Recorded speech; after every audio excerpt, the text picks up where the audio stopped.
Hey everybody, welcome back to my at-home classroom here for Chemistry 12.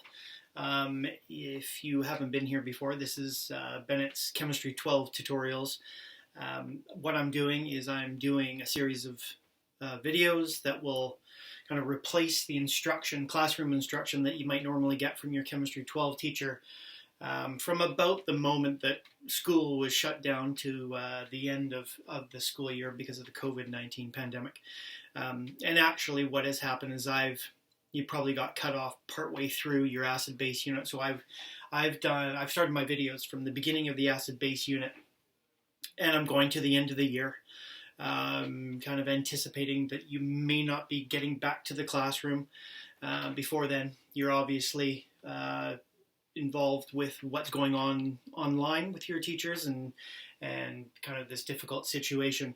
But if these lectures can help you understand some of the topics that you have in Chemistry 12, then great, that's fantastic. Or if your teachers are using them as a resource or basing some of the instruction off of these, that's great. That's what it's intended to do. So we are in the middle of, we've already done all of the acid-base unit. I'm into the hydrolysis unit, which for me as a Chemistry 12 teacher in BC, I do acid-base and then I do a little section on hydrolysis, fairly robust unit on hydrolysis. Now, it's nowhere near as long or as big as the acid-base unit, but I tend to go a little bit deeper than is necessary. So I'm on the third class here of hydrolysis. I've got one more to do for hydrolysis, and that will be for the anhydrides or the oxide compounds, and that will be next class. I haven't put it up on the board because, as you can see, I've got a lot of stuff already written down on the board that took up a lot of space. So next class is going to be the anhydrides, or the oxides, the metal oxides and the covalent oxides when they dissolve in water and hydrolyze. So today's class is, I guess, the application of the flowchart that I introduced to you in the previous video. And the flowchart that I introduced in the previous video is really just a series of questions that go through your head as you're trying to decide if a salt solution is going to be acidic, basic, or neutral. And that's been the foundational question here of the hydrolysis unit is when I take this ionic compound, salt, and I dissolve it into water, will the resulting solution be acidic, basic, or neutral? Okay, so how do you go about figuring that out? And I teach it, and I certainly think about it in a series of questions that kind of start to limit the options. They separate things into categories as you go along, and you ask further questions about what you've got in the water. You can tend to narrow the focus down. You can find what category that thing fits into. So what is today's class? Today's class is going to be taking a whole bunch of chemicals and then applying the flowchart thought process to be able to figure out acidic, basic, or neutral. Now, today's class is actually going to be even more in depth than that, because what's going to happen is I'm going to take a series of chemicals and just give them their formulas, and I'm going to put them into order from lowest pH to highest pH. Like if you happen to have like a pH scale or something like that, you're going to go from lowest to highest from a qualitative perspective. Now, in order to do that, you have to be told, or you have to know, that we would be talking about equimolar solutions, meaning they are all of equal concentration. So they all start with the same initial concentration, which is kind of a critical thing. Because if one of them was 0.1 molar and the other one was 15 molar, you're starting at a different spot. And so you can't quite put them onto a pH scale because they're starting with different initial concentrations. Yes, they'll have different values of Ka and Kb, but who knows where the pH would come out if they're not starting at the same spot. So we're going to be talking about solutions that start with the same concentration and therefore would be able to place them in our order from lowest to highest pH. And that's kind of what the intention is going to be. So that's what today's class is just working through kind of how would you go about doing that and the types of things that you're going to look at. Now, what I've put up here on the board is over the last couple of classes, I've gone through how do you determine if what the cation is doing when it's dissolved into water, what's the anion doing when it's dissolved in the water. And what I've done is this is kind of a flowchart that I might give to my class, okay, or we develop this flowchart over time. And the flowchart kind of walks you through. Now, there's a couple of things that you have to know to do. One of them is you have to know that the cation and the anion, you have to take both into consideration when you're talking about what the pH of the solution is going to be. You can't just look at the anion, you can't just look at the cation. And in a later class, in the next class, what I want to do is I want to show you kind of an unusual one. I'm going to start with an unusual one in the next class. So I've got up here on the board, I've got the flowchart kind of all together. So if you combine the last 2 episodes that I've filmed and you put them into one giant flowchart on the board, this is what you would have. Okay, so up here on the board, I have kind of started at the very beginning here, and I've said ionic compounds or salt compounds in solution. So if you take an ionic compound and put it into solution, well, what's the first thing that it's going to do? Well, it's going to try and dissolve or dissociate. And so kind of the first thing, it's not really a question, it dissociates into, and then I've got cations and I've got anions. So I've got them divided into 2 categories, and in your brain you kind of go through each one individually. At the end you say, this is what the cation's doing, this is what the anion's doing. How do those things kind of jive with each other to create a solution of acidic, basic, or neutral nature? Okay, so let's just quickly review the cations. So the cations over here on this side. So I look at the cations, they're the positively charged ion in an ionic compound. So the first question I'm asking is, are any of my cations that I've dissolved here in water, are they Fe+3, chromium +3, or aluminum +3? Are they one of those? And those 3 are kind of a critical category of ion. Now, when we were doing the cations in an earlier episode, I did mention there's more than just these 3 that have a tendency to do this, but these 3 are kind of critical ones. There are also ones in the Chemistry 12 curriculum in British Columbia that we're expecting you to know about from a practical perspective as well. And so these 3 are kind of part of the first question. Okay, so is it one of those 3? If the answer is yes, it is one of those 3. So your cation is Fe+3, or your cation is aluminum +3. Then that means it forms a hydrated complex ion, and that was the positively charged ion picks up enough waters to form this complex ion. Now, I didn't mention it in the actual class, if I recall, but whatever the charge is, it picks up 2 waters for every +1 charge. So if this thing is +3, like all of those are +3, they all pick up 6 water molecules to form this complex ion. And once that thing forms a complex ion, the complex ion itself acts as a weak acid and can donate a hydrogen to a water molecule and form hydronium. And if it forms hydronium, obviously you're making a solution which is going to be acidic. So if you have an ionic compound with one of those 3 cations, they will contribute to making the solution acidic. If it is not one of those 3, so anything other than those 3, so then you ask the next question. Is it ammonium, so NH4+1, or an amine, meaning an organic compound that has a nitrogen with 3 hydrogens attached to it, bonded to it, and therefore that NH3 has a charge of +4.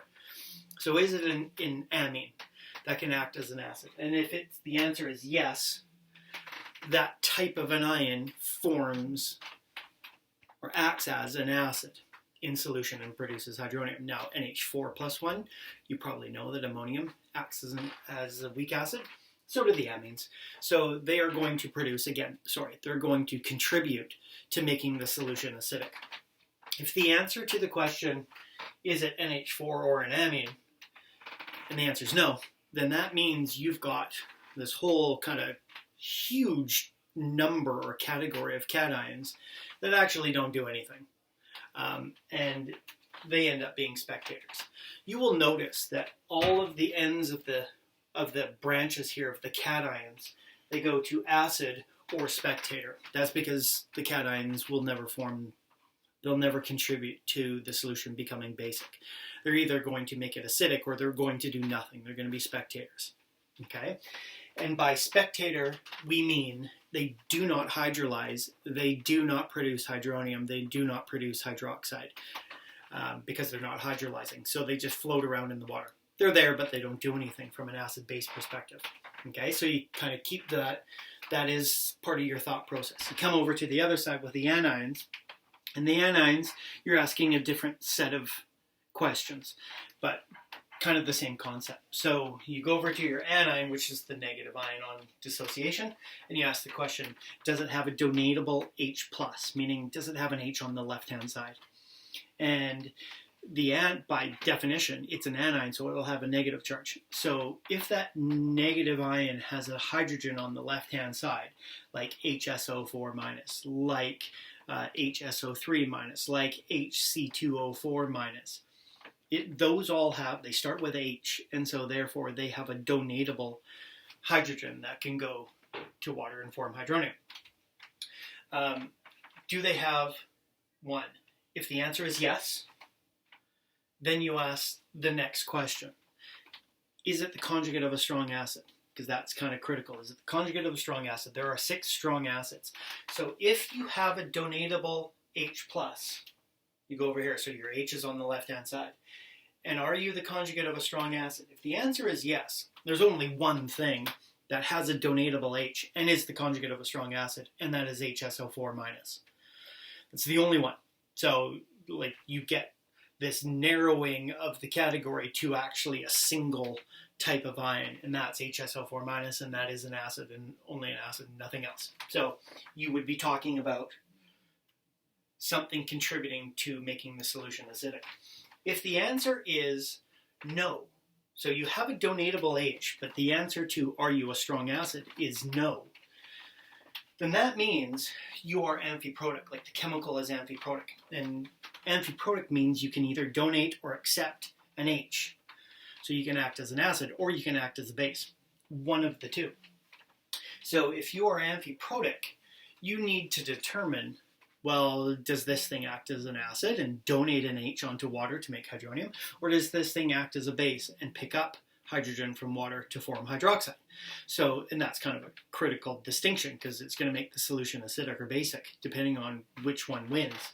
So what you're doing is you're checking the Ka versus the Kb of that amphiprotic chemical.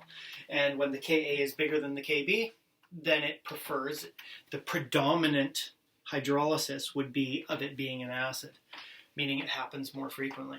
So therefore, that amphiprotic chemical would act like an acid predominantly and therefore contribute to the solution being acidic.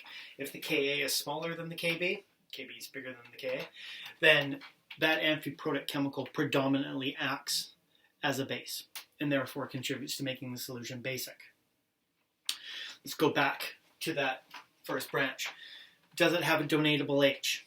And if the answer was no, then I come over here and I ask that question again, is it the conjugate of a strong base? And being the conjugate of a strong conjugate of a strong acid, is it the conjugate of a strong acid? That is a critical question because if you are the conjugate of a strong acid, that means you're never acting as a base. So you might have a negative charge, but you're never acting as a base. So if the answer to that question is yes, I am the conjugate of a strong acid, then that means you're going to be a spectator. You do not act as a base, even though you've got a negative charge.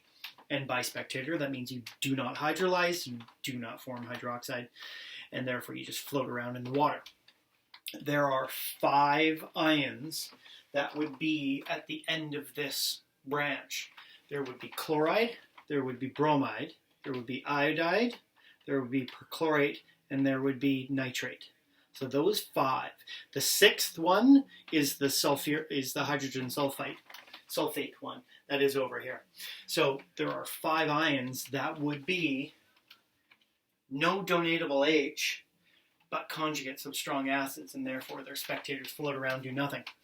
If you are not the conjugate of a strong acid, and you do not have a donatable H, no donatable H, you are not the conjugate of a strong acid, therefore you contribute to you are a weak base, and therefore you contribute to the solution becoming basic.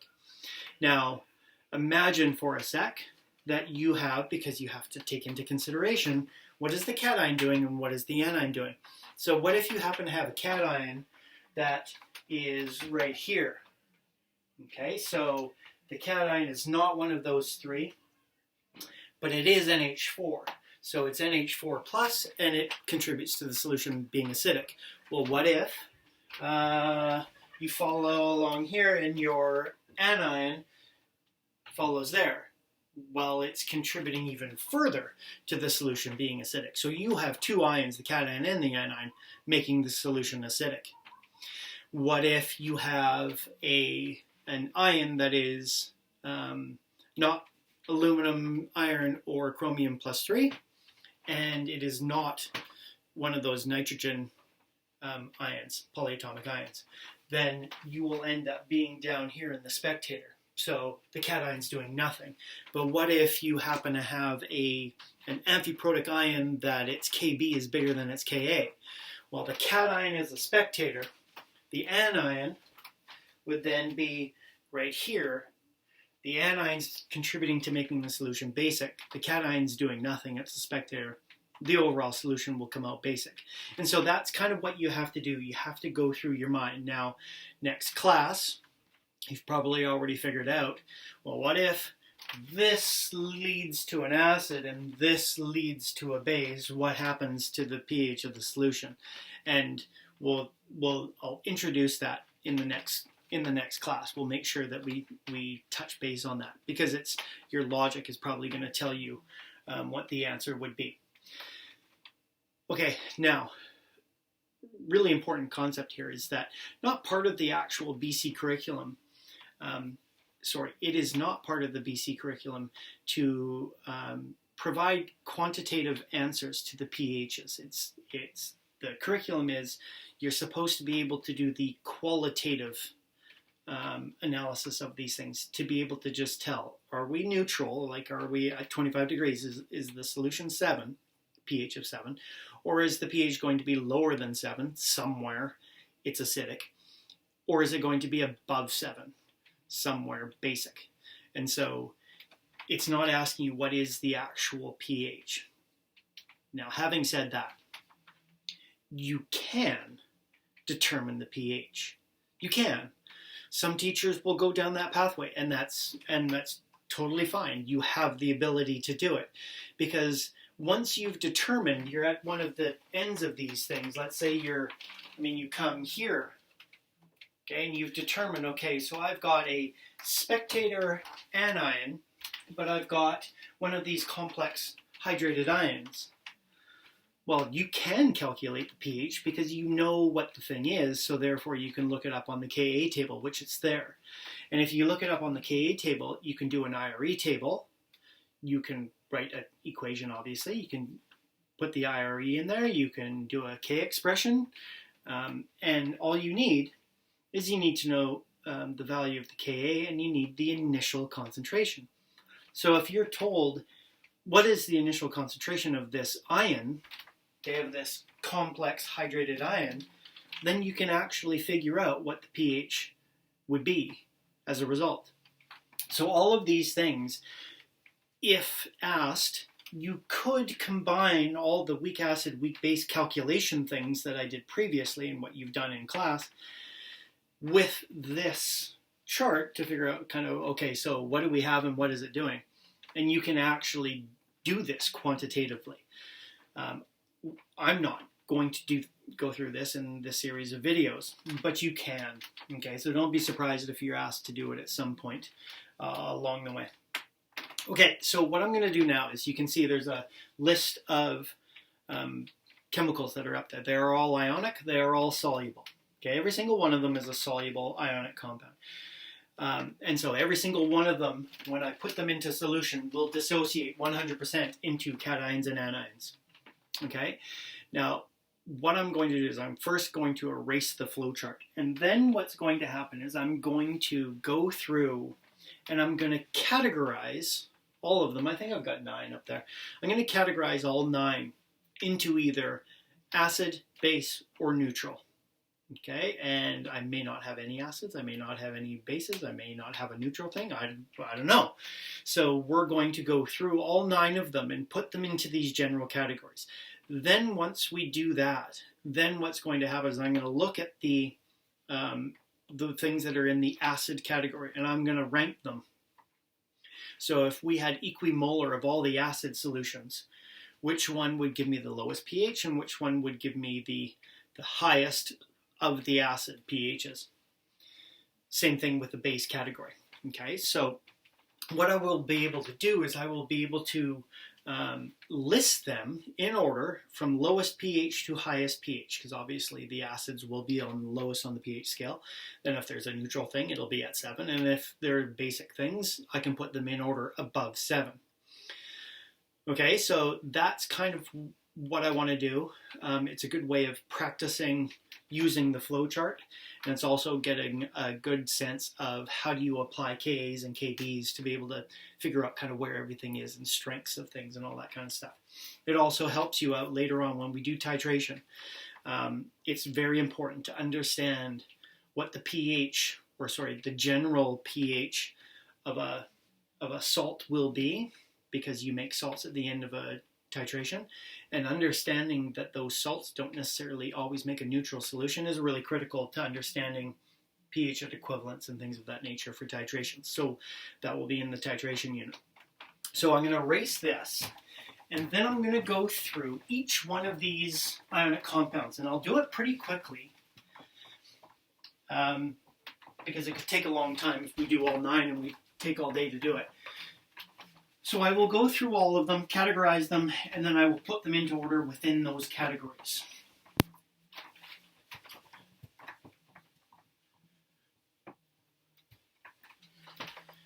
Okay, so here are I'm going to put them over here.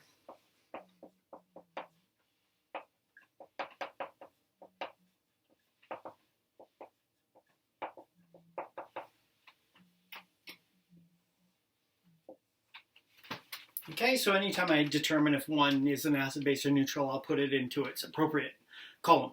So the first one we're going to look at is K2CO3. So here is the general process, and then I'll try not to mention this all the time because it'll just get redundant and you'll probably start to fall asleep. So the first thing I'm going to do is I will always dissociate it into its ions. Okay, and I'll do it pretty quick. Then what I will do is I'll start with a cation, and I'll go through that flow chart in my head pretty quickly. Then once I've determined what it does, then I will go to the anion, and I will go through the flow chart to determine what it does. Okay, and so then I'll look at what the two things are doing, and then I will take the compound and put it into the category. So here we go. K2CO3 dissociates into 2 Ks and SCO3 minus 2. The cation is K plus 1. It is not one of the 3 complex ions, so I don't have to worry about that. It is not an H4 plus 1 or an amine, and so this thing is a spectator. Okay, next thing. Over to the anions. See, I've already done it. CO3 negative 2. Does it have a donatable H? No. Is it the conjugate of a strong acid? No. And this is where having memorized what the strong acids are and what their conjugates are is really useful. You don't have to constantly go, well, I don't know if there's a conjugate of a strong acid. Let me look. No. Well, it's a memorization thing where you just need to spend a little bit of time to memorize what they are. CO3 negative 2 is not the conjugate. So it doesn't have a donatable H, and it does not have and it's not the conjugate of a strong acid. Therefore, this thing is a base, which means the whole when this thing is dissolved into water, the solution itself is going to end up being basic. So K2CO3 goes in the base column. Okay, there's the first one. Done. Next guy, Cesium Chloride dissociates into CS+1 and Cl-. The cation, Cesium+1, is not one of my three, iron, chromium, aluminum. It is not NH4+1, it is not an amine, therefore it's a spectator. Chloride doesn't have a donatable H, is the conjugate of a strong acid. So it is the conjugate of a strong acid. So therefore, this thing is also a spectator. Both ions are spectators. Therefore, they float around the water, but they don't hydrolyze. Neither one of them produces hydronium or hydroxide. Therefore, cesium chloride is a neutral salt, is what you would say. It's a neutral salt. Okay, that's that guy. Next one.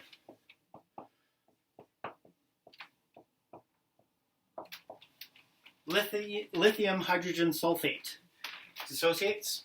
Lithium +1, HSO4 minus 1.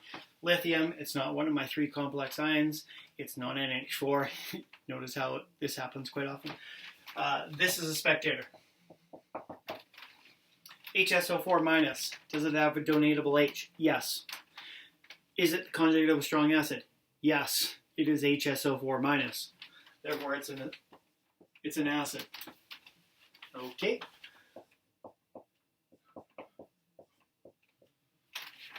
Lithium hydrogen sulfate is an acidic salt solution. Okay, next guy. Sodium C6H5O7. Uh-oh. What if you don't even know what that is? Like, you don't recognize it, it doesn't make sense. What? Well, one, let's make sure we dissociate it properly. Sodium is my cation. There are three of them. Which means that after there, everything after it must be the anion, whatever the anion is. And not only that, but that subscript 3 for the sodium, because sodium's +1, that must be the charge, although negative, of whatever that thing is. So C6H5O7 -3, it's something. Not only that, but if you're being asked, it's probably something you're supposed to either A, know off the top of your head, or B, you've got some reference to figure it out. So your teachers typically don't typically throw things in there where you haven't had some introduction to it, or something in the question is telling you. Right? Like, we're not expecting you to know things off the top of your head that we've never even said, written, had you read. I mean, every now and then it might be a little bit of minutia in a reading that you were asked to do for some homework. So, sometimes it's justified, but it's somewhere. And so, typically what happens is, this is a really good resource. Okay, because it has all of those negative ions, that if it acts as a base, they'll be over here. I mean, even if it's not acting as a base, even if it's the conjugate of a strong acid, it's still over here. So just scour the right-hand side. Look for it. And so what you'll find is you will find this thing. It is citrate, the ion citrate. And so that chemical is on this table. Okay, so don't panic if you don't know what it is. Know your rules about dissociation. Find what that thing is. It'll be on the table, more likely than not. So again, we go through our thing. Sodium +1. Doesn't matter that there's three of them. Okay, it doesn't matter. It doesn't change its categorization. It would change its initial concentration. Yes, but it doesn't change its acidic, basic, or neutral nature. So the coefficient of 3 doesn't matter for sodium. So sodium, it's not one of our three complex ions. It is not NH4 or an amine. Therefore, it's a spectator. Oops. I was putting spectator. every one of the alkalis is a spectator. You'll know, hopefully you've picked up on that so far. Spectator not only from an acid-base perspective, but also from a solubility perspective. They don't precipitate either. So, yeah. This guy does not have a donatable H. Remember what I said, donatable H's are going to be on the left-hand side. It doesn't have anything. Yes, it's got H's. Those are not donatable. They are attached to the carbons that you see beside it. Okay, so they're attached covalently to those carbons. They're not polar. It's not actually, those are not donatable. So, those doesn't have a donatable H. It is not the conjugate of a strong acid. Therefore, this thing is a base. And so, sodium citrate goes into the basic salt category. Next guy.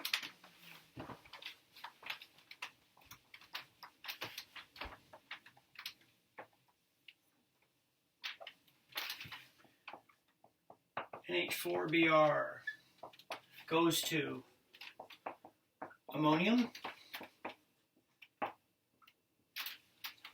and bromide. Okay, ammonium. It's not one of our complex ions, but yes, it is. It's ammonium. Okay? Surprise, surprise, it's ammonium. Ammonium is ammonium. So ammonium is a weak acid, and so therefore this is an acid. Br minus, I wonder what it does. So Br minus, does it have a donatable H? No. Is it the conjugate of a strong acid? Yes. HBr is a strong acid. Again, knowing your strong acids is really helpful. So Br minus is not going to act as a base. This thing is a spectator. So a solution of ammonium bromide will go into the acidic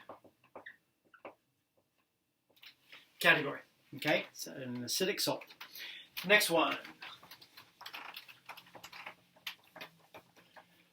Na.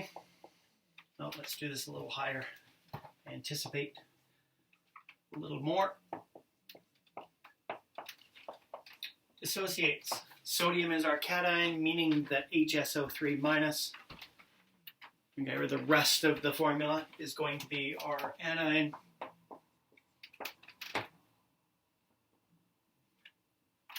Okay, so sodium, not a complex ion, not NH4 plus or an amine spectator. HSO4 minus. Does it have a donatable H? Yes. Is it the conjugate of a strong acid? No. It's antiprotic.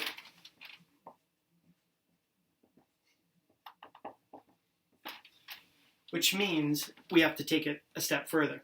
So what we have to do with this guy is we have to figure out its Ka and its Kb. So its Ka, its Ka is going to be right off the chart. I'm going to look it up. But its Kb is going to have to be calculated. So Kw divided by the Ka of its conjugate. And its conjugate acid is, you put an H back on it, and like if HSO3 minus acted as a base, Kb, it would pick up an H to form H2SO3. So you're looking at the Ka of H2SO3, okay, off the table. So then I grab the table, and your glasses, and I look at HSO3,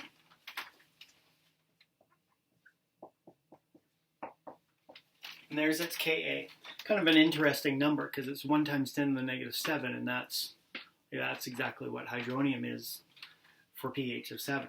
However, the Kb is going to be 1.0 times 10 to the negative 14, which is Kw, divided by the Ka of H2SO3, which is pretty high. There it is.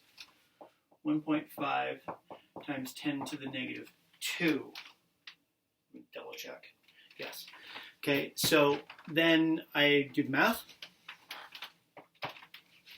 So that's 2/3, so that's 6.7 times 10, negative 12, but it's less than 1, so it's 10 to the negative 13. So your Ka is actually significantly bigger than your Kb for that guy.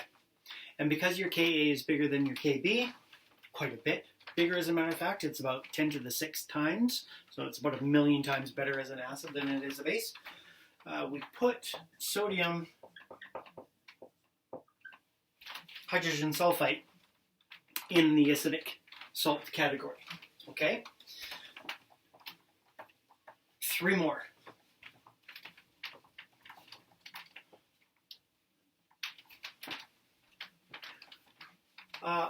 Let's erase that guy. KOH.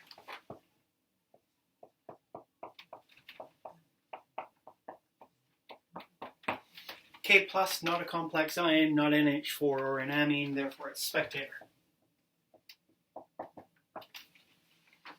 Hydroxide is hydroxide.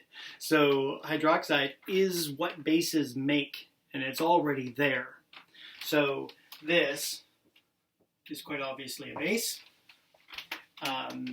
If you want to do the Kb of what hydroxide is, I'm going to do it just for fun, just to kind of show you mathematically what it is. So the Kb for hydroxide, although you know this thing's a base, but I'm going to do the Kb just to show you. The Kb would be Kw, which is 1.0, times 10 to the negative 14, divided by the Ka of its conjugate. Well, what is the conjugate acid of hydroxide? Put an H back on it, and you make H2O. You make water. And on the Ka table, water as an acid is right there. It's Ka on the table. So you're talking about the Ka of the conjugate acid of hydroxide is the Ka of water. Well, that's 1.0 times 10 to the negative 14. Put another sig fig on there. It's 1.0. So the Kb of water is Kb of hydroxide is 1.0.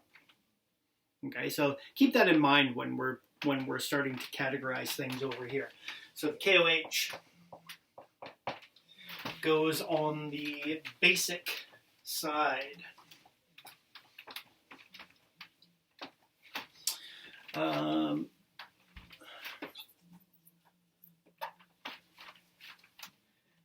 LiH2BO3.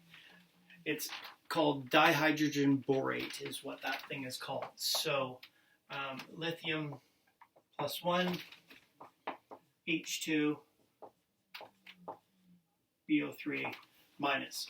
So the ion BO3 minus 3 is known as borate. Okay, so if you take borate, BO3 negative 3, and add 3 hydrogens to it, you get boric acid. Take an H off of it, you get dihydrogen borate, which is what this H2BO3 negative 1 is. Okay, again, even if you didn't know that, it's on the table. Okay, so you'll be able to find it, and we'll get there in just a sec. Lithium, not one of our 3 complex ions. It's not NH4 or an amine, so lithium is a spectator. Hopefully I've said that enough times now that you understand the alkalis are always spectators. Don't really need to go through the flow chart to figure it out. It's just going to be a spectator. Now H2BO3 minus 1. This one's a little bit more challenging. So, does it have a donatable H? Yes. Is it the conjugate of a strong acid? No. So, it falls into the amphiprotic category. And depending on which Ka table you are using, if you're using the one that I used that was the old BC provincial exam Ka table, there's a little bit of a problem here, and I'm gonna show you a certain principle that you can apply even. Okay, so if this thing's amphiprotic, just like we did before, we need to figure out its Ka and its Kb. Its Kb will be Kw divided by the Ka of its conjugate, which is H3BO3. So I need those 2 values. So I pull out my Ka table. And I look and I look and I look. And so what I'm first going to do, because Ka is first, I'm going to look for, okay, so here's my Ka table. Here are my acids. I'm going to look and look and look and look and look and look for H2BO3 -1 on the left-hand side.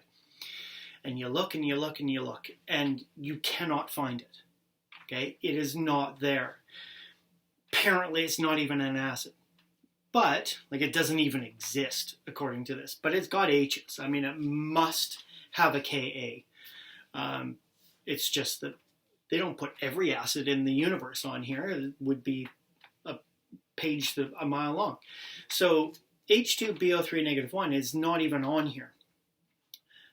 But there's something that you can tell about its Ka based on what is on here. So if I go down here, here's H3BO3. And H3BO3, I'm going to put it over here, H3BO3, Ka equals 7.3 times 10 to the -10.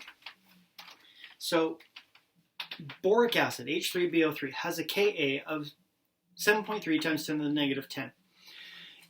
If you're talking about H2BO3 -1, that would be the stage 2, go back to the polyprotic acid video and take a look at that, the stage 2 acid of that boric acid series.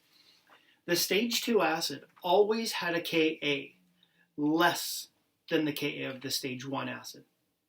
Always, always, always less than the Ka of the stage 1 acid. How much less? Well, that depends on the actual acid. But one thing you can always say is that stage 2 will be lower than stage 1. So even if we don't have the actual Ka value on here for H2BO3 -1, we know that the Ka must be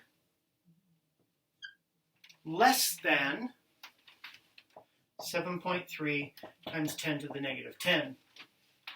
Right, our logic tells us that if H3BO3 has Ka of 7.3 times 10 to the -10, and H2BO3 -1 is the stage 2 of that polyprotic acid, it's got to be somewhere less than that value. So even though we don't know what it is exactly, we kind of have a range for what it is. Now that may help us out here, because all we're looking for is which one's bigger, the Ka or the Kb. Maybe that's sufficient information for us to figure this out. So let's do the Kb calculation. Okay, so let's take our calculator and I'm going to erase this now because I'm going to have it up here.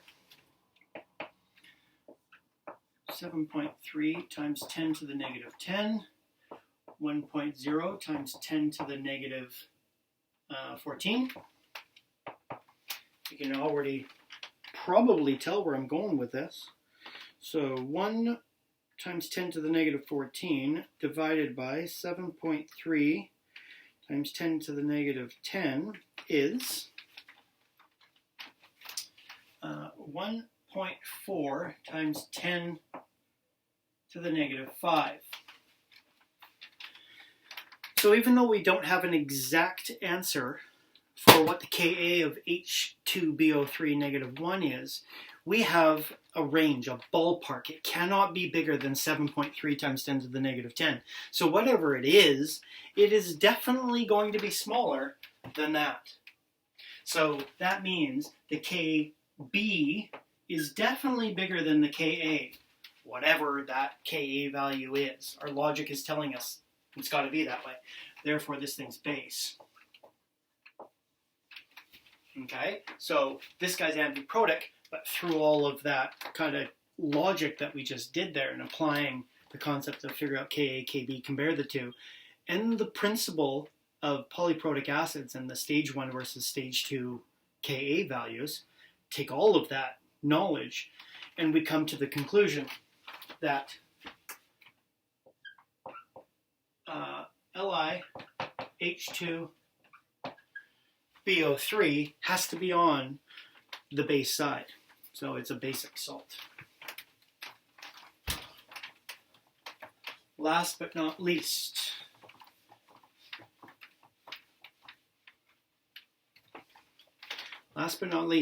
we have I don't need that. The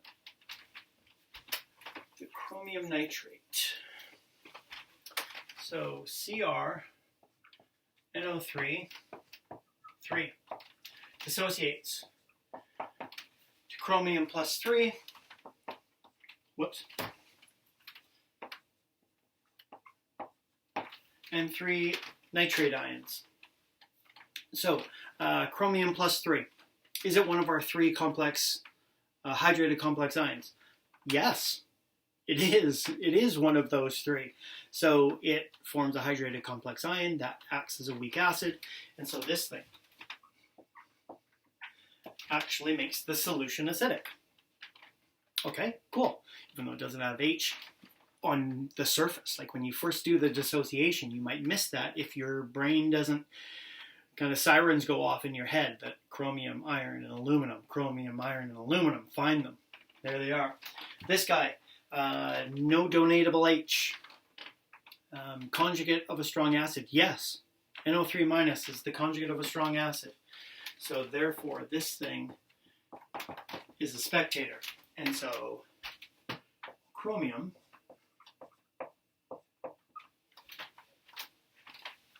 3 nitrate would go into the acid category. Okay, now, if I was now going to take those 9 things, so I've got 4 in the acid, I've got 4 in the base, and I've got neutral, and I was to put them in a chart form, some type of a visual, kind of ordering them from lowest pH to highest pH. Again, equimolar solutions of, okay? So, if I take equimolar solutions of each salt, and I put them on a pH scale, right? So this is acidic,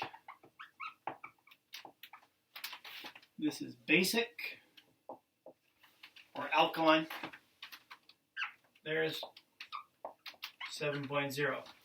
Okay, so we're talking at 25 degrees. So what I'm going to do is I'm just going to kind of point to the place. Now, you'll notice I didn't put any numbers on there because I'm not doing this quantitatively. I'm doing this qualitatively. Where does everything fit relative to the other guys? Well, let's obviously start with the neutral salt. Let's label that guy. So right there is going to be cesium chloride. Okay? Now what I'm going to do is I'm going to take the acids here. Okay, so all 4 of those I'm going to put over here somewhere. Where I actually put them doesn't matter. Where they are relative to each other matters. Okay, so how do I figure out? If they're starting with equal molars or equimolar initial concentrations, that means their pH is going to be the sole function of their Ka. That's it. They're all acids. They've all got an acid in them somewhere. The Ka will determine the hydronium concentration if they're starting with equal concentrations of the ion in the beginning. So my acids were HSO4, NH4, HSO3, and Cr plus 3, hydrated ion form. So each one of them has a Ka. So what I will do is I'm going to erase this column right here and use the middle section because I've already labeled that. So I'm going to use the middle section to write down what the Ka is of each thing. So my acid was HSO4 minus. The Ka of that guy is 1.2 times 10 to the negative 2. NH4 is 5.6 times 10 to the negative 10. HSO3 minus was 1.0 times 10 to the negative 7. And then the chromium complex ion is 1.5 times 10 to the negative 4. Okay, so these are all acids. Every single one of them, they all make acidic solutions. But the worst one is the NH4Br. So that's the one that I'll put right here.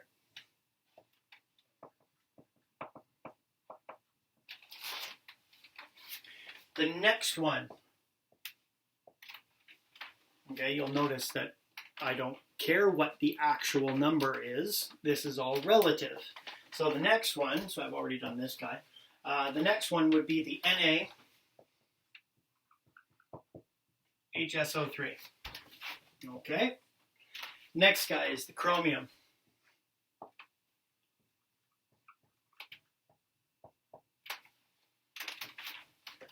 And then last but not least, will be the lithium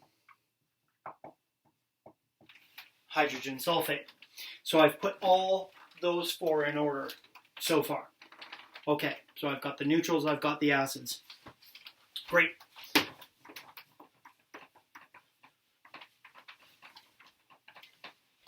Now we go bases. Same thing, but we're talking about KBs.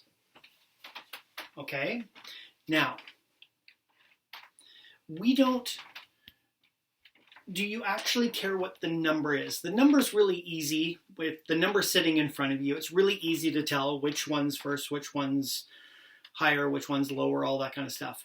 With the acids, it was really easy to write down the numbers because they're just right there off the table. If I didn't write down numbers, and I'll prove it to you. If I didn't write down the numbers, I can tell you for absolute certain the highest, like if you're looking at them where they physically are on the Ka table, the highest one on the table is HSO4. I don't even care what the number is. Next will be the chromium hydrated ion. Next will be HSO3 minus. The next will be NH4. You can go down the list and HSO4 minus will be the highest, followed by the chromium, followed by the HSO3, followed by the NH4. They will follow that order. Who cares what the number is? I didn't ask you for quantitative analysis. I asked you for qualitatively. They're equimolar, so the Ka determines kind of where they fit relative to each other. I don't care about the number. So there you go. So I don't need technically a number. I need to know their relative strengths compared to each other because these are equimolar.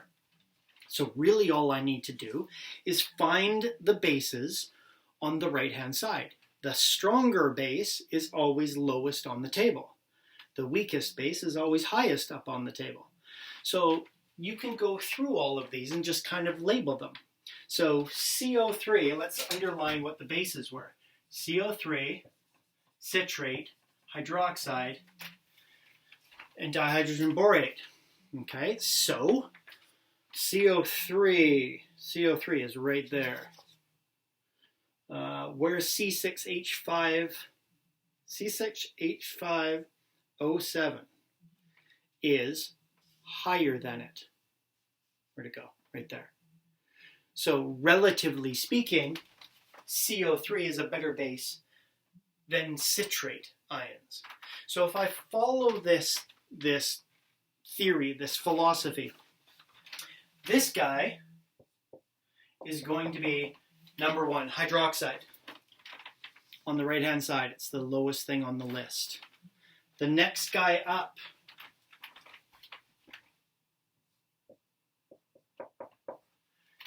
is going to be the carbonate, the CO3 minus 2. That's the next guy on the list. The next guy up is going to be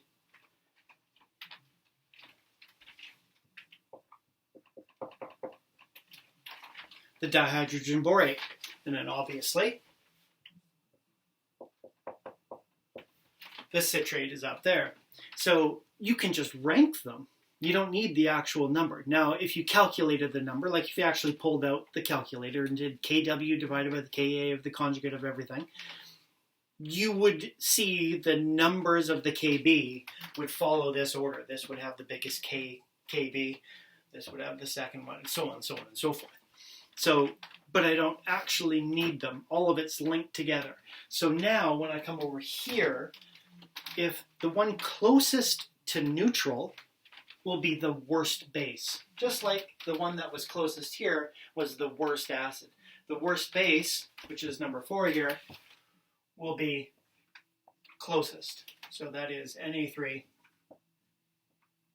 I want to do that a little bit lower, sorry.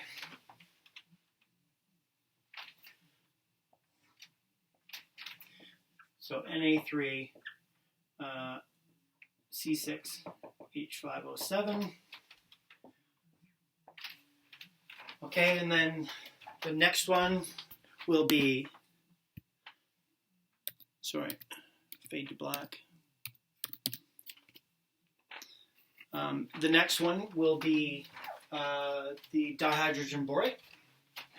So lithium dihydrogen borate. Then I've got potassium carbonate. And last but not least, I've got potassium hydroxide. So then, if someone said, give them to me in the order of lowest to highest pH, 1, 2, 3, 4, 5, 6, 7, 8, 9. There's the 9 of them, all in order from lowest to highest pH. You could always you could do a whole bunch of things, highest to lowest pH. This one relative to that one, so on and so on and so forth. Okay? Now, just to kind of plant this seed into your head, what if you had a solution that had a cation with a Ka that was equal to the anion's Kb? Ka of the cation was equal to the Kb of the anion. What would the pH of the solution come out to? What do you think that might be? What if the Ka of the cation was bigger than the Kb of the anion? And then last, what if the Ka of the cation was lower than the Kb of the anion? What would the resulting qualitative categorization of that salt be? Okay, so I'll introduce it next class, or I'll just kind of quickly go over that next class. I will also go through the oxides, so the what are known as anhydrides, and kind of their practical application and why they need to be in your brain when you're leaving Chem 12.